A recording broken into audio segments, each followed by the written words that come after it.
रक्त सागर पर चले वीर, कदमों में शक्ति भारी सूखी। धरती पर मन शुद्ध, चमके उनकी त्योहारी। सागर की विपत्ति मिटे, उजाला फैले चारों पार। विष्णु का आशीर्वाद साथ बने रक्षक हर बार। होली के हर रंग में उनका नाम, हर दिल में पुकार। अनंत काल तक संरक्षक, जग में अमर उनका प्यार। तेरी भक्ति और शक्ति को देखकर मैं तुझे वरदान देता हूं। जब भी लोग उत्सव मनाएंगे, उनका पहला स्मरण तुम्हारा होगा। तेरे नाम से होगा उनका आवाहन और तेरी रक्षा के लिए होगी उनकी प्रार्थना। तू हमेशा सराहा जाएगा, रक्षक और संरक्षक के रूप में। और हर होली, हर उमंग तेरी पूजा से ही प्रारंभ होगी। ये वरदान है अनंत काल तक।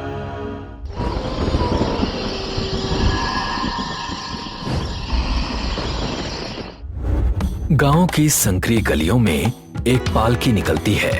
हर कोई इस पल का आनंद ले रहा होता है। ये आने वाले होली के त्योहार का पहला दिन है। एक साथ आते हैं, हंसते हैं, खेलते हैं, बातें करते हैं और इस पल को एक साथ जीते हैं। तभी हमारा मुख्य पात्र देवा सामने आता है। वो पालकी को अपने कंधे पर गर्व से उठाए हुए गांव की गलियों से ले जाता है। देव आत्मविश्वास और गर्मजोशी से भरा दिखता है। वो हर किसी के साथ दोस्ताना व्यवहार करता है और दिन के इस उत्सव का पूरा आनंद लेता है। ये पालकी का उत्सव खत्म होने के बाद देवा सुदीप और अमृता के साथ होता है। वो तीनों मिलकर आज की पालकी यात्रा में गांव से मिले भेंट के दान की गिनती करते हैं। 230, 260, 310 और ये हो गए पूरे 360। तेरा कितना हुआ? मेरा तो 490 हुआ इस बार। और देवा, तेरा? देवा खड़ा होता है और एक लंबी सांस छोड़ता है। सुदीप और अमृता तुरंत समझ जाते हैं कि फिर से देवा कुछ भी बचा नहीं पाया है। उसने सारा पैसा पूजा और दूसरों की मदद में ही खर्च कर दिया है। फिर से? अरे तुम्हें तो पता है यार, मुझसे ये सब नहीं होता। मैं तो सारी बचत लोगों की मदद में ही लगा देता हूँ। यार कभी अपने लिए भी कुछ बचा लिया कर। इस बार हमें नाटक में भाग लेना है। हम कपड़े कैसे लेंगे अब? मेरे पास तो कुछ बचा नहीं, तुम ले आना, मैं वही देख लूंगा। ऐसा थोड़ी ना होता है। अगर कुछ करना है तो साथ करेंगे, वरना नहीं। देवा उनकी इस मीठी सोच को देखकर खुश होता है और उन्हें गले लगा लेता है। सच बताऊं, तुम जैसे दोस्त होना सच में एक वरदान है। हाँ हाँ, हंसेंगे तो साथ, रोएंगे तो साथ, और कुछ बख्शीश पापा से भी मांग लेंगे। आखिर गांव के मंदिर के पुजारी वही तो हैं। सब हंसते हैं और ऊपर नजर जाती है जहां चमकता हुआ सूरज दिखाई देता है। दूसरी तरफ विशाल, जो कि कोंकण क्षेत्र का स्थानीय गुंडा है, कई नेताओं के समर्थन और मदद के साथ अपने गैंग के साथ बैठा होता है। उनका एक आदमी राणा आता है और उसने हाल ही में पास के गांव में जबरन वसूली को कैसे अंजाम दिया था, इस पर चर्चा करने लगता है। अरे भाई आओ सब, आज एक खुशखबरी लेकर आया हूँ। तुझे पता है ना राणा, अगर इस खुशखबरी से मैं खुश नहीं हुआ तो क्या होगा? अरे भैया, जो मैं बताने जा रहा हूँ उससे तो आप पक्का खुश हो जाएंगे। बोल। अरे रत्नागिरी पर जो हम दांव खेल रहे थे ना कब्जे का, वो हम जीत चुके हैं। क्या बक रहा है? हाँ भैया हाँ। विशाल अपना फोन निकालता है और जिला कमिश्नर को कॉल करता है। वो फोन को स्पीकर पर लगा देता है। कमिश्नर फोन उठाती है। हेलो, कौन? कसा का है मैडम? विशाल बोल रहा हूँ।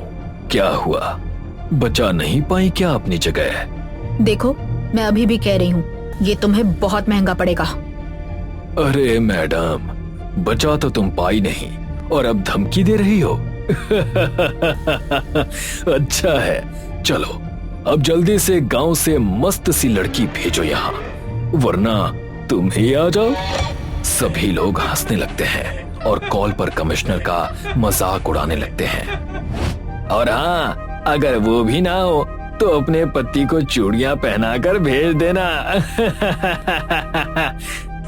सभी लोग हंसने लगते हैं और कॉल पर कमिश्नर को चिढ़ाने लगते हैं।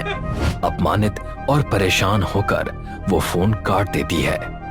अरे देखो, काट दिया। भाऊ, अब क्या रात की महफिल की तैयारी कर। हम भी तो जरा देखें गांव में कौन कौन सा फूल खिला है। सभी लोग इस पल को खुशी खुशी मनाने लगते हैं। शाम को देवा अपने घर में मंत्रों का जाप करता है और पूजा कर रहा होता है।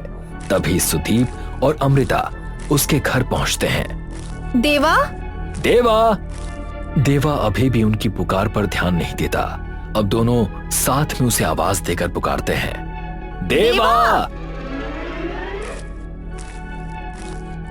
अरे हाँ भाई हाँ, सुन लिया मैंने।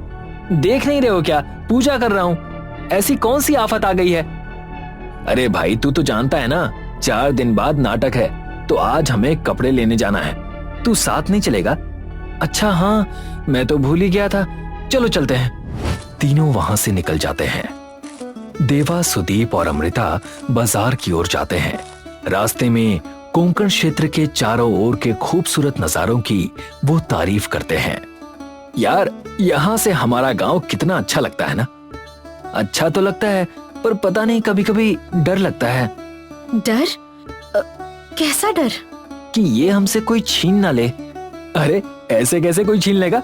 ये गांव हमारा है, हम ही इसे रखेंगे।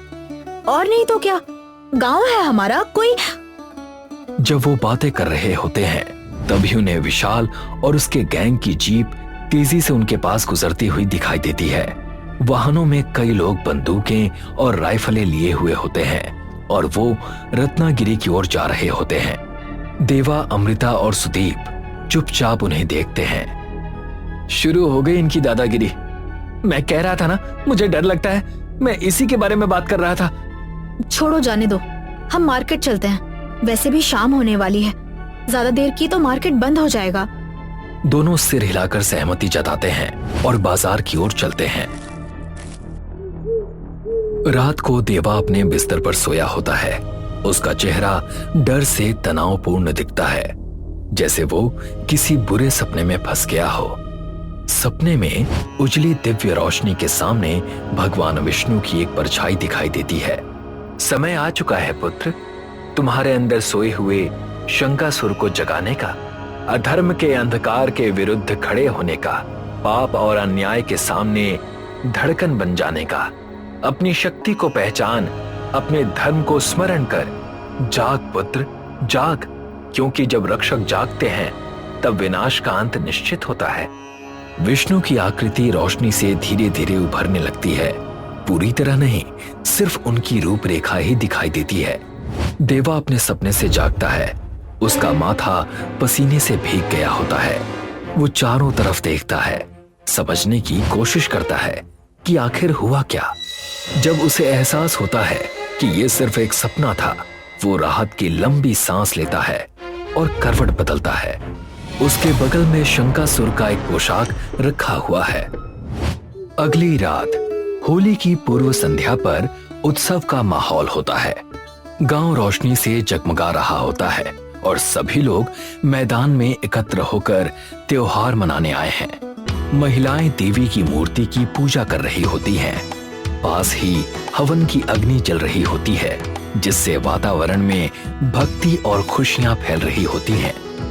भीड़ के पीछे खड़ा देवा अचानक महसूस करता है कि उसका शरीर कांपने लगा है। उसका चेहरा मिचकाता है और उसके पैर अपने आप हिलने लगते हैं। ऐसा लगता है कि वो किसी अजीब दिव्य ताल में ढल रहा है। तभी सुदीप और अमृता उसे रोकते हैं। भाई कहकर उसके कंधे पर हाथ रखते हैं। देवा, क्या हुआ? तू ठीक तो है ना? अब मुझे क्या होगा? पक्का ना? तू ठीक नहीं लग रहा, तबीयत तो खराब नहीं? नहीं, कुछ नहीं, मैं ठीक हूँ। इसी बीच उनके गांव की एक महिला पास आती है और उनकी बातचीत काटती है। अरे बेटा, क्या कर रहे हो? नाटक की तैयारी हो गई क्या? हाँ चाची, हम सब तो तैयार हैं, बस अब शुरू होने की देर है। तो शुरू करो फिर। तीनों इस ध्यान और मान्यता को देखकर खुश हो जाते हैं। मंच गांव वालों की जय जयकार से जीवंत हो उठता है।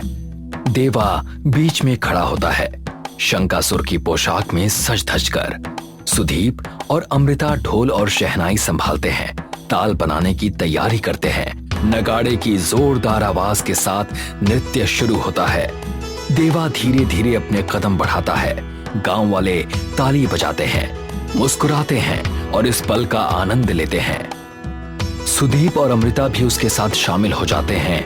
भीड़ इस पारंपरिक प्रदर्शन को उत्सव के माध्यम से पूजती है। लेकिन फिर कुछ अजीब होने लगता है। देवा के कदम भारी और तेज हो जाते हैं और उसका मूवमेंट तेज और शक्तिशाली हो जाता है। नृत्य की गति लगातार बढ़ती जाती है। सुदीप और अमृता उसकी रफ्तार पकड़ने की कोशिश करते हैं। देवा उन्हें पूरी तरह पीछे छोड़ देता है। वो जोरदार तरीके से हिलना शुरू करता है। पूरा शरीर कांप रहा होता है। उसका सिर आगे पीछे घूमता है, बाल हवा में उड़ते हैं। इस मनमोहक पल का अंत तब होता है जब देवा एक घुटने के बल गिर जाता है। वो अपना चेहरा ऊपर उठाता है, लगातार हिलते हुए। उसकी आंखें चौड़ी होती हैं और वो एक भयानक चिल्लाहट छोड़ देता है। दूसरी तरफ एक गोली चलती है, चीखें गूंजने लगती हैं। लोग डर के मारे पीछे हटते हैं, चीखते हैं और रोते हैं। गोली चलाने वाला कोई और नहीं बल्कि विशाल होता है, जो अपने गुंडों के साथ खड़ा होता है। गैंग के सदस्य जीपों के आसपास ठंडे अंदाज में खड़े होते हैं और सब कुछ देख रहे होते हैं। और उसे एक युवा की लाश दिखाई पड़ती है, जिसे उसने अभी अभी गोली मारी थी। बिना किसी पछतावे के वो अपनी जीप की ओर वापस चलता है और अपने कुर्ते पर बंदूक की नली पोंछता है। क्या चाचा, रो क्यों रहे हो? अरे दुखी होने की जरूरत नहीं है। ये छोकरा तो पहले ही हाथ से निकल गया था। पता है, विशाल की आंखें टिकी थी मुन्नी पर, फिर भी ये उससे नैन मटक्का कर रहा था। वो मुन्नी की तरफ देखता है, जो ठेले के पीछे खड़ी होती है। उसकी आंखों से आंसू बह रहे होते हैं। और मुन्नी, तेरी मांग पर सिंदूर तो मैं ही भरूंगा रे।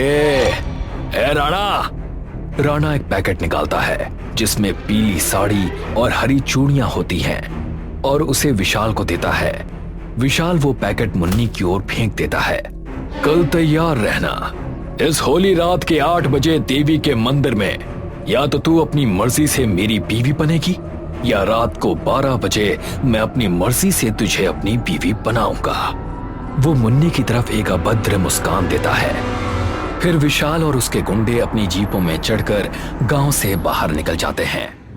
दूसरी तरफ सुबह देवा अपने बिस्तर पर पड़ा होता है। उसके चारों ओर अमृता और गांव की महिलाएं होती हैं। उसके चेहरे पर डर है, चिंता है, तनाव है और अचानक वो जाग जाता है। क्या हो गया था कल रात को तुझे देवा? हाँ बेटा, तुम ठीक तो हो ना? कल रात तो तुम अपना आपा खो चुके थे। क्या मतलब? क्या किया मैंने? कल रात को नृत्य के बीच तुम अजीब तरीके से उछलने और चिल्लाने लगे और फिर बेहोश हो गए। हाँ बेटे, सबको तुम्हारी चिंता होने लगी थी, इसलिए तुम्हें यहाँ लेके आ गए। ये क्या कह रहे हैं आप लोग? मैंने ऐसा किया? हाँ देवा। उसी समय सुदीप अंदर आता है, हाथ में कुछ दवाइयां लिए हुए। अरे तू उठ गया? अब कैसी तबीयत है इसकी चाची? तबीयत तो ठीक है बेटा, पर ये कह रहा है इसे कुछ याद नहीं। सुदीप देवा की आंखों में सीधा देखकर पहले तो कुछ पल चुपचाप सोचता है। देवा भी उसे देखता है, लेकिन वो उलझन में होता है। अरे चाची, आप लोग क्या खामखा फिक्र कर रहे हैं? नाटक के चक्कर में इसकी तबीयत वैसे भी थोड़ी खराब सी चल रही थी और इसीलिए कभी कभार ऐसा हो जाता है। पर क्या ये ठीक है? अरे कोई बात नहीं, ये ठीक हो जाएगा। तुम दोनों एक काम करो, जाओ घर जाकर खाना खा लो। सुबह से किसी ने कुछ नहीं खाया है। मैं देवा का ध्यान रखता हूँ। अमृता और गांव की महिलाएं सिर हिलाकर सहमति जताती हैं और वहां से निकल जाती हैं। जैसे ही वो बाहर जाती हैं, देवा सुदीप की तरफ मुड़ता है। क्या हो रहा है ये मेरे साथ? मैं जानता हूं ये क्या है। तुझे पहले शांत होना होगा और मेरी बात ध्यान से सुननी होगी। 6 महीने पहले मेरे पिता ने मुझे इसके बारे में बताया था। क्या हुआ पिताजी, सब ठीक तो है? वो सुदीप की तरफ देखते हैं और ना में सर हिलाते हैं। क्या हुआ? ग्रंथों के हिसाब से आने वाली अगली होली की तारीख मामूली नहीं है बेटा, मानो कोई महाबली जागने वाला है। तो इसमें कोई खतरा है क्या पिताजी? ये एक विनाशकारी ताकत का संकेत है। इससे पहले कि ये ताकत अपनी पूरी क्षमता के साथ आए, हमें इसे शांत करना होगा। सच जानकर देवा चौंक जाता है। सुदीप उसके पास बैठता है और दोनों तनाव और बेचैनी में एक दूसरे को देखते रहते हैं। इससे बचने के लिए हमें करना क्या होगा? मैं नहीं जानता, मुझे पिताजी से पूछना होगा। दूसरी तरफ विशाल आईने के सामने खड़ा होता है और अपनी परछाई को घूरता है। वो लाल चश्मा पहनता है और अपने आप को निहारते हुए अपने ऊपर इत्र छिड़कता है। मुन्नी के घर में सभी लोग रोते हैं। उनकी चीखें कमरे में गूंज रही होती है। मुन्नी वहां खड़ी होती है, पीली साड़ी और हरी चूड़ियां पहने हुए। उसकी आंखों से आंसू बह रहे होते हैं। गांव में सभी लोग रात की महापूजा के लिए मंदिर को सजाने के लिए एक साथ आते हैं। इधर देवा के घर, जहां देवा जंजीरों से बंधा होता है, सुदीप के पिता हवन करते हैं, मंत्र पढ़ते हैं। देवा सख्त नजरों के साथ बैठा होता है। उसकी आंखें लाल हो जाती हैं और वो सब कुछ होते हुए देखता है। तभी अमृता उनके घर के दरवाजे पर आती है। उसकी सांस फूल रही होती है। रात को होली के त्योहार की अंतिम रात होती है और होलिका दहन शुरू होने वाला होता है। गांव रोशनी से जगमगा रहा होता है और लोग इस पावन क्षण के लिए इकट्ठा हुए हैं। एक वृद्ध पुरुष आगे बढ़ता है, हाथ में मशाल लिए, और होलिका की आग को प्रज्वलित करता है। महिलाएं होलिका के चारों ओर घूमती हैं और अनुष्ठान के अनुसार नारियल को आग में डालती हैं। तभी विशाल अपनी जीप में आता है। वो बाहर उतरता है। मुन्ने! वो चारों ओर देखता है और माहौल को महसूस करता है। इसी समय सुदीप, अमृता और सुदीप के पिता भीड़ में शामिल हो जाते हैं। मुन्ने, चल जल्दी बाहर निकल जा, वरना।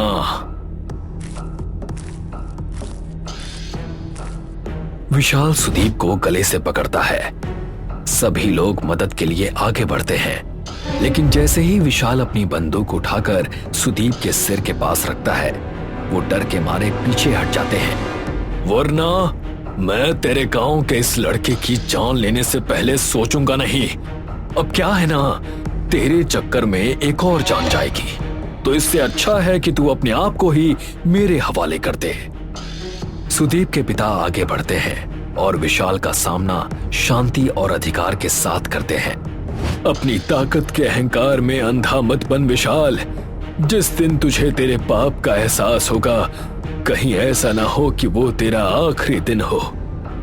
तभी विशाल अचानक सुदीप के पिता की ओर बढ़ता है और उन पर लात मारता है। पास ही मुन्नी खड़ी होती है और सब कुछ देख रही होती है। विशाल उसकी तरफ अभद्र मुस्कान देता है। अगले ही पल वो उसे पकड़कर होलिका के चारों ओर घूमना शुरू कर देता है। गांव वाले भय में सब कुछ देखते रहते हैं जब जबरदस्ती की शादी सामने खड़ती है, लेकिन कोई भी बीच में आने की हिम्मत नहीं करता। हवा में तूफान की तरह झोंके उठते हैं और पत्तियां चारों तरफ उड़ती हैं। पांचवें चक्कर पर मुन्नी आगे बढ़ने से खुद को रोक देती है। विशाल उसका पल्लू पकड़कर खींच लेता है। गुंडे हंसते हैं और मुन्नी शर्म से खुद को ढक लेती है। इसी समय अमृता शहनाई बजाते हुए आती है। सुदीप ढोल बजाता है। संगीत तेज हो जाता है और पूरा गांव झकझोर जाता है। अचानक जमीन हिलती है, भूकंप आता है। जलती हुई होलिका के बीच से देवा उभरता है, हाथ में फरसा लिए हुए। अपार शक्ति के साथ वो फरसा को विशाल में फेंक देता है, उसे हवा में उठाता है और फिर होलिका की आग में फेंक देता है। देवा चीखता है। विशाल के बाकी गुंडे डर के मारे भागते हैं। देवा निर्दय होकर उनके पीछे पड़ जाता है। वो रास्ते में आने वाली हर चीज को फाड़ता है, चीरता है और छेदता है। अंतिम आदमी राणा को वो होलिका के ठीक सामने पकड़ लेता है। उसे मारने के लिए देवा अपने विशाल पंजे वाले हाथ उठाता है। तभी उसके पीछे भगवान विष्णु की परछाई प्रकट होती है। शंख की आवाज पूरे गांव में गूंजती है, जैसे एक दिव्य चेतावनी हो। एक तेज और निर्णायक प्रहार के साथ देवा राणा को भेद देता है और उसके क्रोध का अंत हो जाता है। और इसी के साथ ये कहानी भी यहीं समाप्त होती है।